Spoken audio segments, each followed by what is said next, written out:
Greetings, friends. Once again, it's an honor to welcome you back to Rick's Garage. Today I have the Nissan Rogue in the shop. I've got the vehicle raised and the wheels are removed.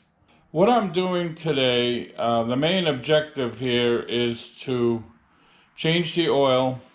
I've got the oil draining as we speak, and rotate the tires. We've got about 20,000 miles on these tires. These tires were installed at the dealer.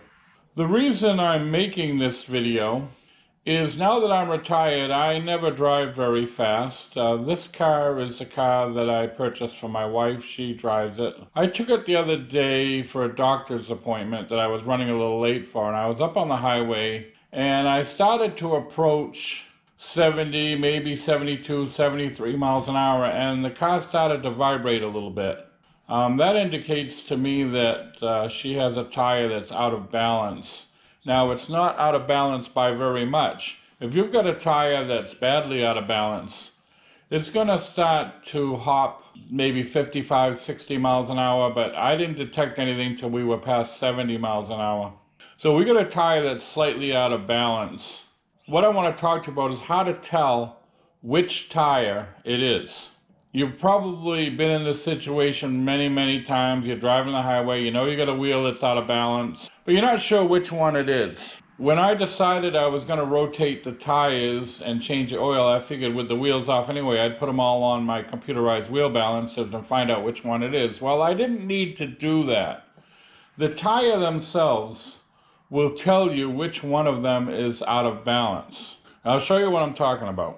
All right, I've got this tire up on my wheel balancer, and you probably can't see this on camera, but if you run your hand along the edge of the tire, you can feel a little bit of unevenness there. What'll happen is where this tread begins, it'll be a little bit higher than that tread, and you can just barely feel it as you're running your hand along it. So I didn't need to check the others. I knew right away. The tire told me that this one is out of balance.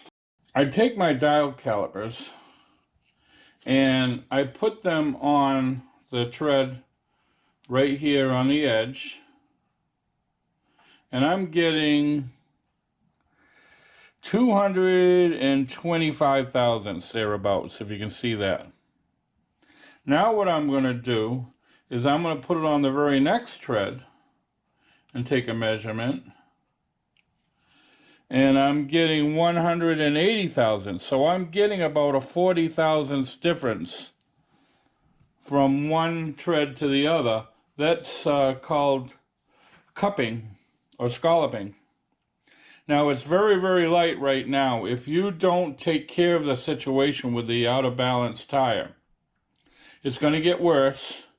Once it gets to a point you can't correct it, the tire is going to be very noisy going down the road. I'll show you a tire that's much worse shape than this. Now this tire you see here is out on my used tire rack. I don't sell these tires. I use them to help people out when they're stuck on the road. Any tire that I deem to be still roadworthy, I'll save, and on occasion, I'll be driving down the road, somebody will have a flat tire, they don't have a spare, I can help them out with these tires. Sometimes I get calls from friends and family where they've broken down on the road, they need a tire, and sometimes I have a tire that'll fit their car. So that's why I save these. Now this tire had a lot of meat left on it. The only reason it was replaced is because of the severe scalloping was causing quite a racket as you go down the road. Now this is an example of a tire that they let go too long. Now just to give you an idea how bad it is, I'm going to take my dial calipers and I'm going to go to the edge of this tread here, and this tread is 260 thousandths. Now I'm going to go to the tread right next to it, and this tread is 180 thousandths. So there's a difference of 80 thousandths of an inch from one tread to the next, and that's why it was making a severe racket. And you can easily feel it on this as you're running your hand over it. You're catching your palm of your hand on every other tread. So getting back to the tire in question, I was very easily able to feel that cupping starting. And right away I knew that this was the tire that was having the problem. All the other tires felt smooth to me. I'm sure that not many of you, if any, have a tire machine and a computerized wheel balancers in your home shop. Now, if you're not able to tell which wheel is out of balance, the alternative is to take it to a tire shop or a dealer, and they're probably going to charge you $100 or more to take all four wheels off the car and rebalance them. That's really kind of an unnecessary expense when it's more than likely that it's just one wheel causing the issue. So before you go to do that, take your hand and run it along each tire, and you'll be able to feel the one that's starting to cup a little bit, like this one. Now, I've caught this one well before the damage got too bad. I've balanced it. When I checked it, I'm sorry I didn't do that on camera, but when I checked it off the car, it wasn't off by much. It was about maybe 1.5 ounces of weight was off on the inside. I think what had happened is the inside weight may have fallen off. I rebalanced it, and let me show you how it came out. Okay, focusing in on my screen, I'm going to hit my start button. The wheel's going to spin.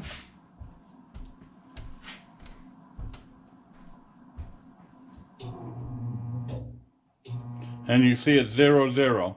This tire is well in balance now. We caught it before it got too badly damaged.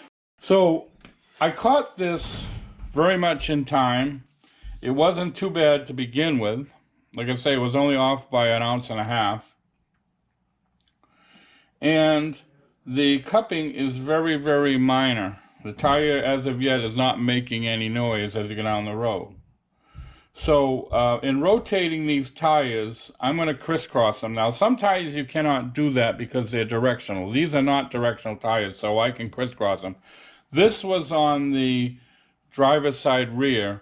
I am now going to put it on the passenger side front. And in doing that, the tire is going to be turning in the opposite direction, so it'll reverse the wear pattern. And hopefully this little bit of cupping will slowly disappear. Now, if you let this cupping get too bad, there's no way you're going to reverse it. It's going to be there forever, and the tire eventually is going to make a lot of noise. So that's all I've got, friends. Just the bottom line is, before you go to your tire store and pay a lot of money to have all four of your wheels checked, just run your hand along each one. I can even feel it right now. You'll feel the cupping just starting. If the cupping is too bad, you might as well just replace the tire. But that'll save you some money. Instead of having four wheels balanced at somewhere around $25, $30 each, you only have to pay to have one tire balanced. And like I say, if the cupping is too bad, you might as well just replace that one tire. So you let the tire tell you which one is the one that's out of balance. So that's all I got, friends. I want to thank you once again for watching Rick's Garage. Before I go, I will post 2 videos to your left, of which I hope you find of interest. And to your right, as always, will be a picture of my avatar in the form of my trusty German Shepherd. By all means, feel free to click on that, should you wish to subscribe to my channel. So thanks again for watching. We hope to see you all very, very soon.